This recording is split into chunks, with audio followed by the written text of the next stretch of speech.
Have you ever wondered why you look at food the way you do? Why are you prone to certain eating patterns or disorders?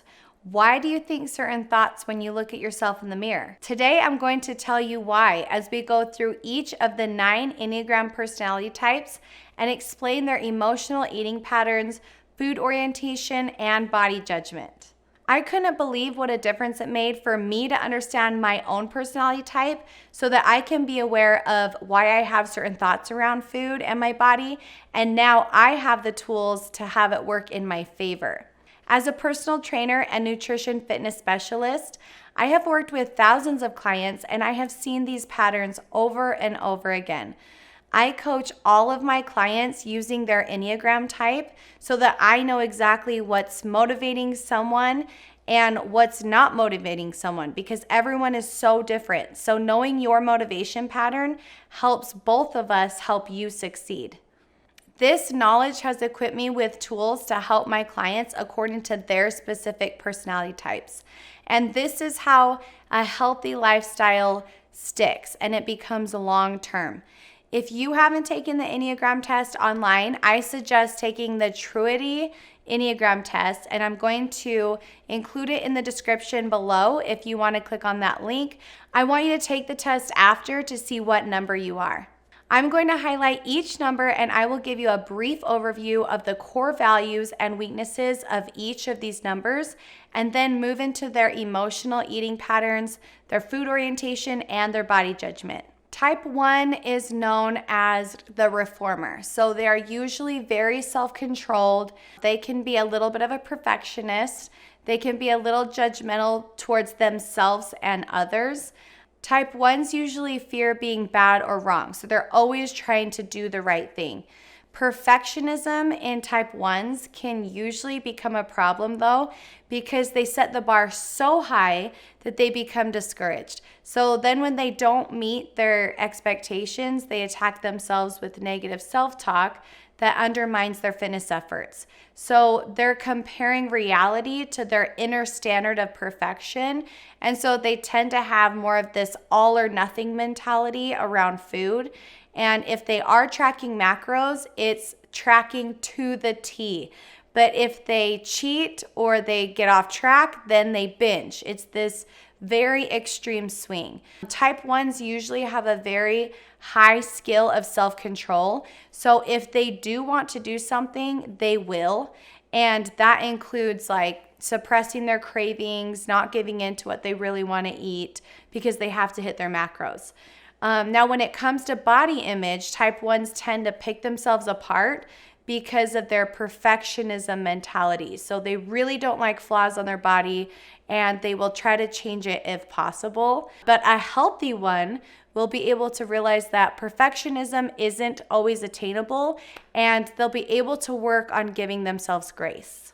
Type 2 is the nurturer, so they are very giving and empathetic and social. They can also be a little self-sacrificing and a little codependent. Type 2s with food can be really seen as a symbol of love. So they see food as like a direct way to express love to someone or nurture someone. So they're usually the one to come over and give you baked goods. They make you homemade bread. They're giving food as gifts because it's comforting to them. And so sometimes if they're feeling underappreciated, they'll emotionally eat and they will attempt to nurture themselves with comfort foods. And so they might be prone to binging behaviors that way to try to comfort themselves.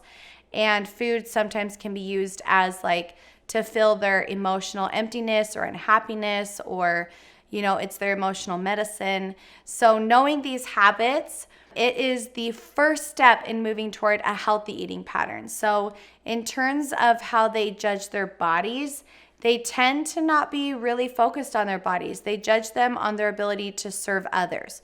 So maybe they'll downplay the importance of physical appearance because they'll always be able to help someone in some way, no matter what they look like. Type 3 is the achiever, and they are very adaptable and driven and efficient, very charismatic, but they can also be status seeking, image conscious, and compromising. So how 3s look at food is they usually look at food objectively, and they can really practice a lot of self-control, and they don't have a lot of emotional tie to food. They eat with a goal in mind of a weight or an appearance. And if a 3 is unhealthy, it's usually because they have some type of body image control issue because they like to be in control. So if they struggle with anorexia or some type of body dysmorphia, it's because they're trying to control something. If a 3 is overweight, it's because maybe their body is low on their priority list because it won't affect their career. So they just don't really care about it. So it just depends on where they value their stuff. And then 3s also emotionally will eat or withhold food when they feel like they're not meeting up to their standard that they've set for themselves. And then in terms of body judgment, 3s are overly harsh and they're constantly comparing themselves to others. So they will feel the need to compare their body at any cost. They're very aware of their physical appearance and they want to make an impression. Type 4 is the individualist. Type 4s are very expressive and artistic and authentic, but they can also be very sensitive. They can struggle with depression and they can be a little self-absorbed. But with type 4s, they really think about their feelings and they hold on to them and they choose how to express them. So they really like to be unique. So they may change their eating habits a lot depending on their mood. So maybe type 4s eat emotionally when they feel like they're not authentic or they're not creative. And when this happens, then they might become a little self-indulgent and they want to eat comfort foods, or they sleep too much, or they start withdrawing from people and they want to be home and self-indulgent. And as far as body types, type 4's body image changes according to their moods. So they really take pride in being different from other people and they will focus on how different they are, which is a good thing. Type 5 is the observer. They're very analytical, very intellectual. They're perceptive and independent, but they can also be a little detached and eccentric. So type 5s, as far as eating, they will often forget to eat when they need to. So they'll just snack on convenient foods because they don't want to lose their train of thought, or they really just don't prioritize it. They may not eat regular meals and instead they eat at weird and scheduled times. They can be nutritionally deficient because they don't take the time to fix a healthy meal. 5s tend to collect knowledge about topics to increase their self-esteem. So they can sometimes have a hard time taking care of themselves. And 5s are a lot more inclined to drink caffeine, have some sort of mental stimulant, and then snack on sugar to get a quick mental boost. As far as their bodies, they're pretty objective. They're actually usually pretty detached and analytical because their focus is on their brain and how smart they are, and they tend to rely very little on their body for their accomplishments.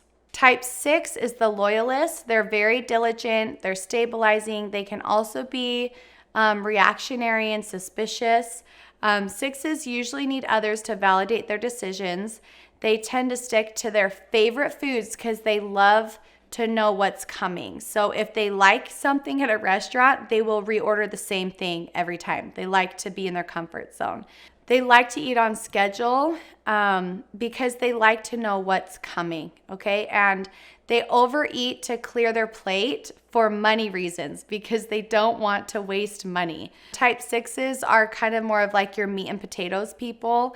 They might overeat when they feel insecure in themselves or they're feeling anxious and uncertain about the future. They're worriers at heart, so it's important to recognize what you're actually feeling instead of masking it with food.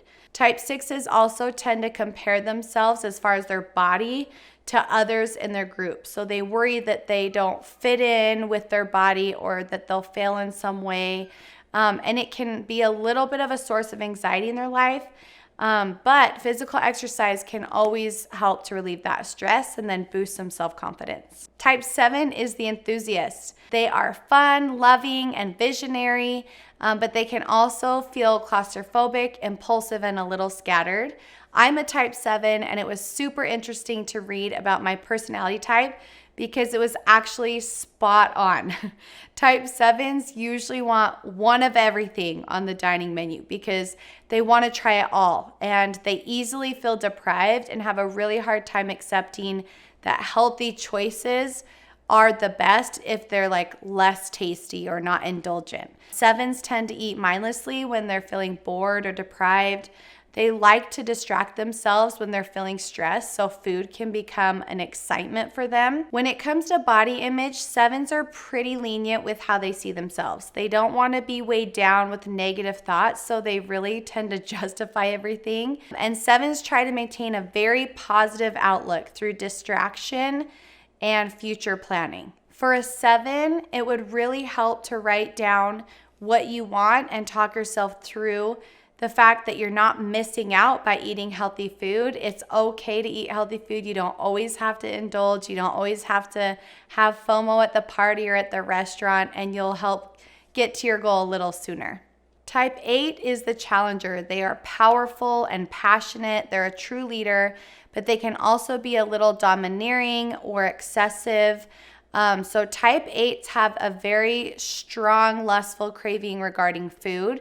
They're prone to overindulging themselves, and when type 8s feel weak or controlled by others, they can get stuck in a situation beyond their control. Then they tend to eat mindlessly instead of being more conscious about it. Type 8s look at themselves in terms of strengths and weaknesses and how they relate to others. They have big extroverted personalities, and they'll let you know exactly what they mean. They do not like being controlled. And as far as food goes, 8s can, depending on if they're like on the healthy spectrum or unhealthy spectrum, they either work in extremes where they're always on or they don't really care. So it's kind of hard to have that balance in the middle for an 8. They really like goals. And so if they're not working for a goal, then it's hard for them to have that balance. Also, as far as food goes, when they do have their goal and they're honed in, they will do whatever they need to do to reach their goal. So they will hit their macros. They'll eat the food they don't want to eat because they're very driven to hit that goal. And as far as body image goes, it really depends on their season of life, because if they're in it, then they really care about their body. If they're not in it, they don't. So it just depends on where they're at in their season of life. Type 9 is the peacemaker. They are easygoing, accepting, and reassuring, but they can also be a little unpassionate, distracted, and complacent. So type 9s, sometimes they can be a little out of touch with instincts and food impulses because they will do whatever everyone else wants to do. So if everyone else is eating at this restaurant, they'll eat at that restaurant because they really don't like conflict. Sometimes 9s will get resentful because they hold a lot of things in. So their escape from their anger or stress could be mindlessly eating, and they're unable to really hone in on what they really want for what they want now. And sometimes 9s will choose food just like whatever everybody else wants, so they forget what they actually want. 9s, as far as their body image goes, they're usually pretty loving to themselves. Like, they can look at themselves and be pretty impartial and give themselves grace, which is awesome. So now that we've covered each Enneagram type, I want you to go back and listen after you've taken the test and see which one is yours specifically, and you can help yourself see ways to overcome your natural tendencies. So, for example, as a 7, I never want to miss out on fun. I hate being bored with foods. So I can either find ways to make my favorite foods fit into my macros, or I can write down my end goal and why it's important for me to reach that goal, and know that it's okay to be a little uncomfortable. It's okay to be a little bit bored with food to reach my goal. I'll be okay. So it's very empowering to know how to work with your personality. I'd love to hear what Enneagram number you are and if this was helpful or if you learned something from taking the test. If you like this video, you can check out my next video, How to Heal Your Relationship with the Scale. I'm BodyByBree. Thank you for joining me to create the healthiest, happiest version of yourself, and I will see you back here next time.